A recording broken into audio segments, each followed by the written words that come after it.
Welcome back to the series. In this lesson, we're going to pull apart one of the most important questions in all of networking. How does a router actually decide where to send a packet? This is Stage 4, Lesson 26, Routing Fundamentals. And by the end of it, the logic behind every routing decision should feel a lot less mysterious. Here's the path we'll take to get there. First, we'll break down what a router really does as a clean 4-step decision it makes for every single packet. Then we'll dissect the routing table itself, column by column, so nothing on that screen feels arbitrary. After that, we'll look at how a router chooses between different sources of routing information using administrative distance. And finally, how it picks between competing paths from the same source using a metric. So let's start with that 4-step decision. When a packet arrives, the router first strips off the layer 2 frame, leaving the raw IP packet with its source and destination.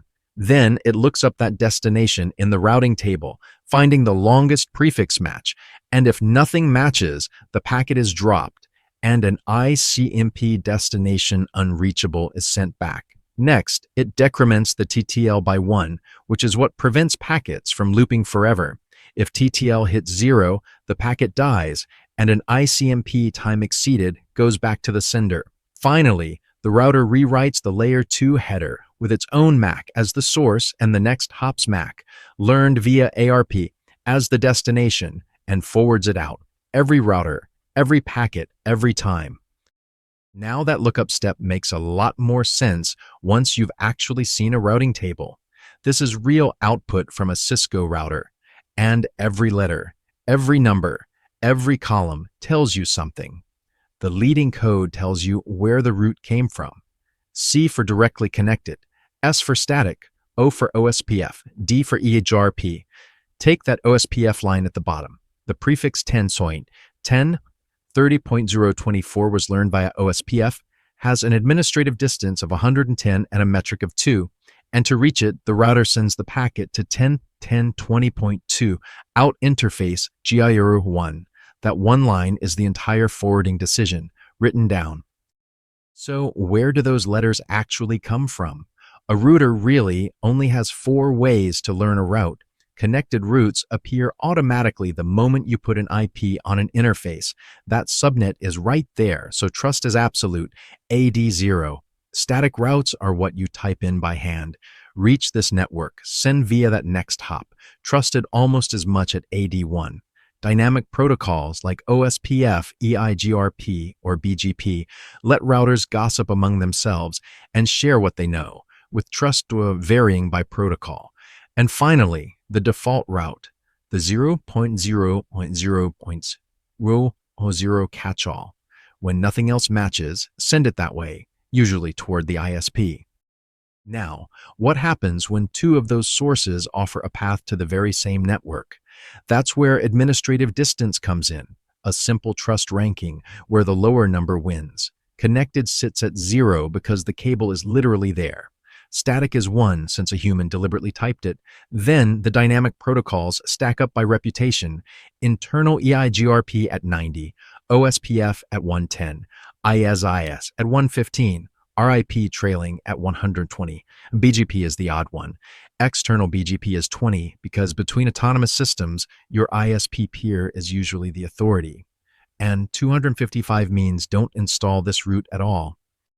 Once administrative distance has chosen the winning protocol, that protocol still has to decide which of its own paths is actually best, and that's the job of the metric. Each protocol measures differently. RIP just counts hops. OSPF divides bandwidth into a cost, so faster links score lower. EIGRP blends bandwidth and delay into a composite, and BGP leans on AS path length plus policy. The rule stays consistent, lower is better. And when 2 paths tie, both get installed, giving you ECMP load balancing for free. Now we can put all those pieces together into the single decision tree a router walks every time a packet arrives. First, longest prefix match. The most specific route always wins, so A24 will beat A16 covering the same address. Only if two routes share the exact same prefix does administrative distance come into play, picking the more trusted protocol. Then, within that protocol, the lowest metric win. And if metrics tie, all equal paths get installed, and traffic is load balanced across them. Prefix, then distance, then metric, then ECMP, in that order every time. Let's see that in action. A packet arrives destined for 10.10.30.50, and the router checks its table. All four entries technically match because 10.10.30.50 falls inside the default route, inside DAO 8, inside 16, and inside 24, but longest prefix match settles it instantly.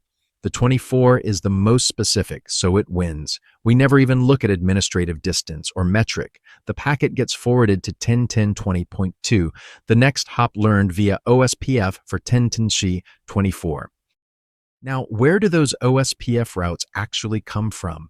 Routing protocols, and they fall into three families, each with a different philosophy about how to learn the network. Distance vector, RIP, and EIGRP is routing by rumor.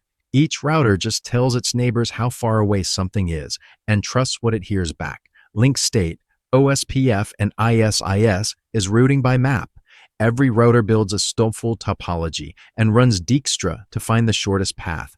And path vector, that's BGP, is routing by policy, carrying the full AS path so operators can make decisions based on business rules, not just distance. Once you know how routes are learned, you also need to know how they break. A wrong next hop sends traffic into a black hole, and tracer route is your first line of defense.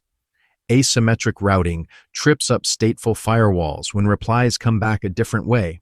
A specific route disappearing can quietly fall through to the default and end up somewhere wrong. Recursive lookups fail when the next hop itself isn't reachable, and classic routing loops, well, that's why protocols ship with split horizon, route poisoning, and hold-down timers built in. Let's lock in the core ideas that everything from here on will build on. Every router for every packet does the same 4 steps. Look it up, decrement the TTL, rewrite the layer 2 header, and forward it. Routes themselves come from just 4 sources: connected, static, dynamic, or default.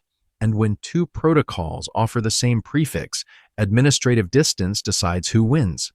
Metric only matters inside one protocol, picking between competing paths, and the full selection order never changes. Longest prefix match first, then lowest AD, then lowest metric, and finally ECMP when things tie. Here's the cheat sheet worth keeping nearby. Connected routes have an AD of 0 and can never be beaten. Static is 1. EIGRP internal is 90. OSPF is 110. EIGRP external is 170. RIP is 120, and BGP sits at 20 for external neighbors, but 200 for internal ones. And when OSPF needs to pick a path, it uses cost, 10 to the 8th divided by the interface bandwidth. Screenshot this one, you'll reference it often. That wraps up our look at administrative distance and how routers choose between competing sources of truth. Up next, in Lesson 27, we'll roll up our sleeves and start hand-coding routes ourselves, static routes and default routes, when they make sense and why they're still everywhere in modern networks. I'll see you in the next one.